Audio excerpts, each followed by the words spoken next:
जी बहुत बहुत धन्यवाद।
एक बार हरवाए और फिर दोबारा भी किए, 22 में आ गया, फिर गड़बड़ कर रहा था। भैया हम लोग सब किए हुए, हम भी समझाते थे कि भाई सबको हम लोग पढ़ाएंगे, कितना ज्यादा सबके लिए हम नौकरी देंगे। तब कहते रहता है कि हम लोग करते हैं, सब करता है जी, और उनका परिवार है जी। आप बताइए ना कौन हिसाब से 7 साल में उसको हटना पड़ा है, तो बीवी को बनवाया। आप बताइए तो, और उसका 9 बाल बच्चा पैदा किया, और बेटी को आगे बढ़ाया, बेटा को आगे बढ़ाया। आप बताइए तो हम लोग बैठे हुए, हम लोग कोई अपना परिवार को देखते हैं? हम लोगों के लिए पूरा बिहार एक परिवार है और उसके उत्थान के लिए काम करते हैं। ये लोग अपने परिवार के धंधा में काम करता है। कभी मौका दे दिया, गड़बड़ किया, उसको हटाना पड़ा। और आप समझिए कि क्या क्या बोलते रहता है। इसलिए हम आप सबसे अनुरोध करेंगे, ये सब कोई काम नहीं करता था। आप पहले तक कभी घर से शाम में नहीं निकलते थे, अब आप इतना घूमते। ये सब काम जो है वो किया है कि हम ही लोग करवाए, हम लोग भाजपा एक साथ। और अब तो मान लीजिए कि कुछ हुआ तब तय कर दिया है, कभी बाएं दाएं नहीं करेंगे। हम लोग जो शुरू से 95 से थे, आगे तक हम लोग एक साथ रहेंगे। और आप देखते हैं कि श्रद्धे नरेंद्र मोदी जी कितना काम कर रहे हैं, और आप समझ रहे हैं अगली बार भी प्रधानमंत्री बनेंगे और देश आगे बढ़ रहा है। बिहार का भी उत्थान होता रहता है, सब कुछ हो रहा है, एक तरह से सब कुछ आगे बढ़ेगा। तो हम तो यही ना चाहते हैं भाई कि बिहार में 40 सीट है तो हम लोग 40 सीट जीते, और देश भर में 400 से ज्यादा सीट हम लोग जीते।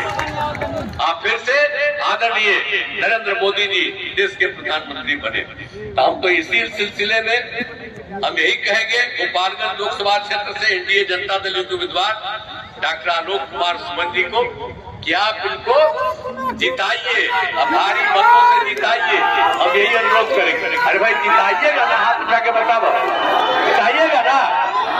हाथ उठा के बता रहे जिताने के लिए, तो हम इनका अभिनंदन कर देते हैं।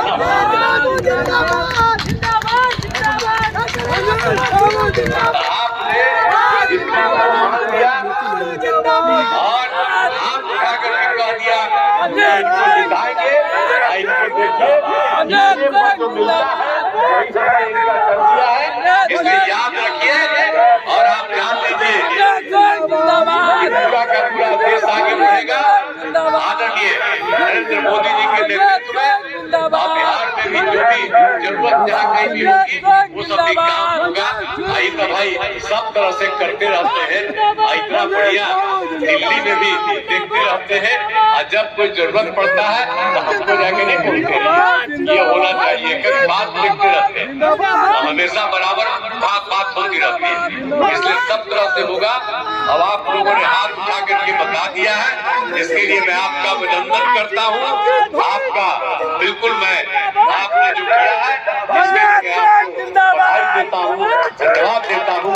और ये बड़ी खुशी की बात है। आइए आइए, मजीद बाबू जिंदाबाद, मजीद जिंदाबाद, मजीद जिंदाबाद, मजीद बाबू जिंदाबाद, जिंदाबाद जिंदाबाद। आप निवेदन करेंगे पूर्व लोकप्रिय प्रधानमंत्री हैं, उनकी आज के डेट में इंटरनेशनल लोकप्रियता है। इतना सम्मान आजादी के बाद किसी प्रधानमंत्री को नहीं मिला। इससे हिंदुस्तान का सर पूरी दुनिया में बहुत ऊंचा हुआ है। जो हमारे एनडीए के साथ रह करके बिहार के विकास पुरुष जनाब मोहतरम नीतीश कुमार जी ने जो काम किया है, वो समाज का किसी भी कोई भी वर्ग हो, कोई भी तबका हो, उनके किए गए कार्यों से इनकार नहीं कर सकता है। समाज में जो आज अमन चैन है, कानून का राज है, इससे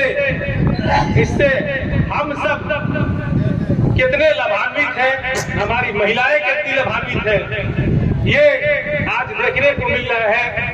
हम ये आप लोगों से भी अपील करना चाहते हैं कि इस तरह का माहौल, इस तरह का कानून का राज और इस तरह का जो विकास की गंगा बह रही है, इसकी चर्चा पूरे हिंदुस्तान में नहीं वर्ल्ड में है।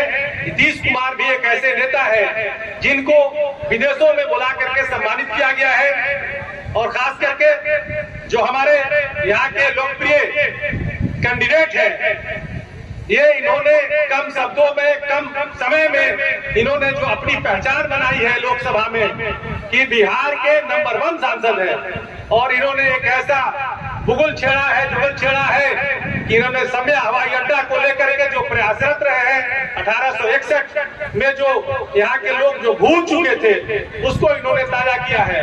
इनकी जितनी तारीफ की जाए कम है। ये अपील के साथ कि पिछली बार आप लोगों ने 2,89,000 वोटों से इनको जिता करके सांसद में भेजा था। यहाँ देखने में नौजवान साथी ज्यादा हैं, 1,40,000 नए हमारे नौजवान साथी जुड़े हैं। इस अपील के साथ आने वाले 25 तारीख को अपना एक वोट दे करके तीर छाप पे इनको इतना मतों से जिताइए कि हिंदुस्तान के सुनहरे अक्षरों में गोपालकांत का नाम हिंदुस्तान के सुनहरे अक्षरों में लिखा जाए। इसी के साथ अपने बात को खत्म कर रहा हूँ। बहुत बहुत शुक्रिया। जय हिंद, जय भारत। को प्रधानमंत्री बनाने के लिए और नीतीश कुमार जी को हाथ को मजबूत करने के लिए वोट मारा। मैं जो मुख्यमंत्री जी हैं 18 साल से अहर्निश सेवा कर रहे हैं बिहार में। इतने लंबे काल तक कोई मुख्यमंत्री बिहार में नहीं हुआ। हम लोग तो बाहर पढ़ाई किए दिल्ली में। जब हम लोग बाहर पढ़ते थे उस समय कोई पूछता था कहाँ के रहने वाले हैं, तो बिहारी बोलने में भी हम लोगों को शर्म लगता था। कैसा बिहार गया था नीतीश कुमार को, कहां से काम करना शुरू किए। आज देश दुनिया में बिहार और बिहारियों की इज्जत अगर बढ़ी है तो सिर्फ और सिर्फ 18 साल जो नीतीश कुमार का काम है उसके वजह से बिहार और बिहारियों की इज्जत बढ़ी है। मुख्यमंत्री जी ने अनगिनत काम किए हैं। अगर एक काम को हम लोग, मैं हमेशा लोगों को बोलता हूं कि हजारों काम, लेकिन एक काम मुझे कोई कहे जो सबसे ऊपर मैं रखता हूं, वो रखता हूं महिला का सशक्तिकरण, लड़कियों की पढ़ाई, लड़कियों के लिए नौकरी, पुलिस में बहाली, जीविका दीदी। कितना बड़ा फोर्स बन करके महिलाएं 16-17 साल की कहानी है। ये जो 50% रिजर्वेशन दिए, मुखिया, पंचायत समिति, जिला परिषद, ये जो इतना बड़ा फोर्स जो जिसके पास आवाज नहीं था, कोई अगर ठीक से विश्लेषण करे इस चीज को तो लगेगा कि पूरा बिहार में आधी आबादी जो है उसको पहली बार नीतीश कुमार जी ने स्वर दिया। आज कितने मजबूती से अपनी बात रखती। और एक बात और आपके बीच बात रख करके आपके बीच में सुनील जी बैठे हुए हैं। मुख्यमंत्री जी ने बहुत ही इंपॉर्टेंट डिपार्टमेंट, शिक्षा विभाग बिहार का सबसे बड़ा विभाग, बजट के मामले में, काम के मामले में मुख्यमंत्री जी की व्यक्तिगत रुचि रहती है। ये जो बहाली हुआ ये तो मुख्यमंत्री जी जब हम लोगों का 2020 में चुनाव लड़ रहे थे उस समय बोले थे कि हम 10 लाख 7 निश्चय 2 में 10 लाख लोगों को